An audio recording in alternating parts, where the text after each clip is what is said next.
আমি ভাবি রোজ একটা করে ভিডিও আপলোড করব ইউটিউবে, একদিন ফেমাস হয়ে যাব। সেটা আমার দ্বারা হবে না, বলে লাভ নেই। আমি পারবো না, কারণ আমি পারবো। আমি যখনই ভিডিও করি আমার মিডিলে এসে ও টোকে, এই জন্য আমি ভিডিও আপনাদেরকে দিতে পারি না। দিব বা কন্টেন্টই নেই আমার কাছে। রোজ রোজ কলেজ যাই, কলেজ ইউনিফর্মে ফটো ভিডিও আপলোড করা অ্যালাউ নেই, নাহলে তো করতাম। তো কী করবো, কলেজ যাই, যাওয়ার সময় স্নান করি, ব্রাশ করি, পূজা দিই, এইসব দেবো?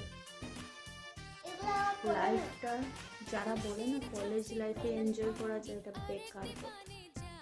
আচ্ছা, এখন মনে হয় স্কুল লাইফটাই ভালো, লাইফটা এনজয় করতে পারবো কোনোদিন।